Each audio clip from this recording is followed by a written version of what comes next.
Bonjour, je m'appelle Madame Natacha et ma vie avant d'arriver au centre d'accueil universel, c'était une vie vraiment fracassée.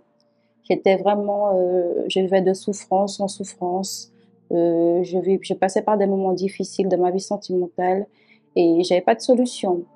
Le moment le plus difficile pour moi, c'est de me retrouver seule, je vivais de douleur en douleur, de souffrance en souffrance et de pas avoir de personne autour de moi pour m'aider je cherchais une solution, mais j'avais pas de porte ouverte devant moi. J'étais vraiment dans un trou noir.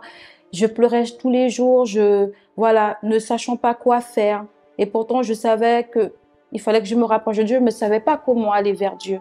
Donc c'était très très difficile pour moi cette période-là. J'avais un mal-être à l'intérieur de moi. Ensuite, j'ai en parlé avec ma grande sœur pour qu'elle puisse me donner une orientation parce que je voulais m'en sortir et que je savais pas comment faire. Et elle, comme elle était déjà au centre d'accueil universel, elle m'a parlé de l'église. Donc elle m'a évangélisée pour que je puisse venir participer à des cultes. Elle m'a expliqué comment ça fonctionnait, qu'il y avait des réunions tous les jours et que là, j'aurais pu trouver la solution aux problèmes que je rencontrais.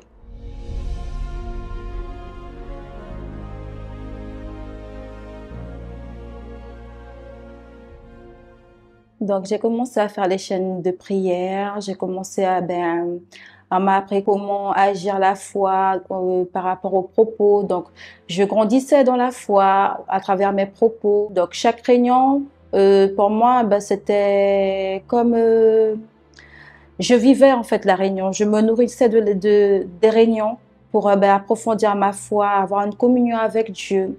Et j'ai mis tout ça en pratique, mais je sentais qu'à l'intérieur de moi, il me manquait quelque chose malgré cela.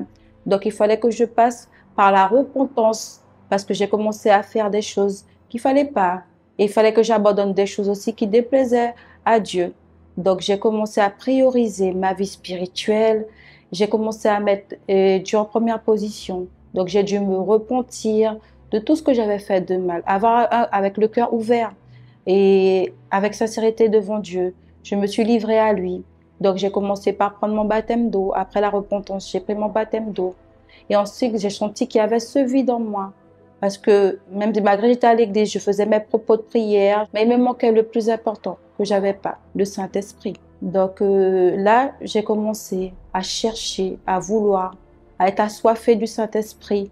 J'ai compris que avant de chercher les choses matérielles de ce monde qui n'apportent rien, il fallait déjà que je cherche le royaume des cieux, là où j'aurais eu ma communion, cette alliance éternelle avec Dieu, le Saint-Esprit qui vit en moi.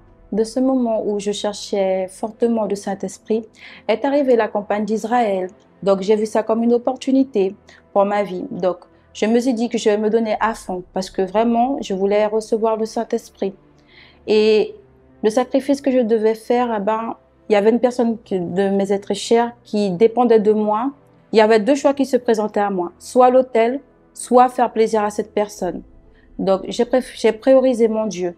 J'ai dit, Seigneur, c'est toi que je choisis. Donc, j'ai dit que je vais sacrifier sur l'autel et que ce que tu m'as demandé de faire, je vais l'accomplir. Je devais accomplir mon sacrifice le dimanche, mais j'ai dit non.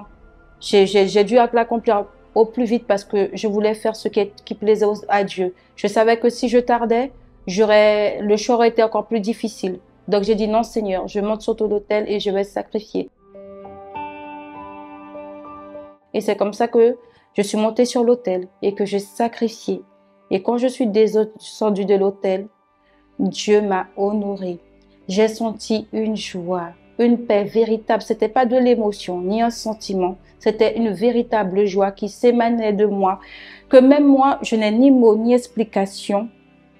Il faut le vivre. Il faut le vivre. Et là, j'ai compris que j'étais baptisée de son Esprit Saint parce que j'avais envie de donner de l'amour. Chaque fois que je voyais quelqu'un, je voulais lui donner de l'amour. Et je sais que il y a que Dieu qui peut faire ce miracle. Je sais même pas si je peux appeler ça un miracle, mais tellement c'est fort, tellement c'est grand. Donc, je rends grâce à Dieu pour pour ce merveilleux cadeau qui n'a pas de prix qu'il m'a donné.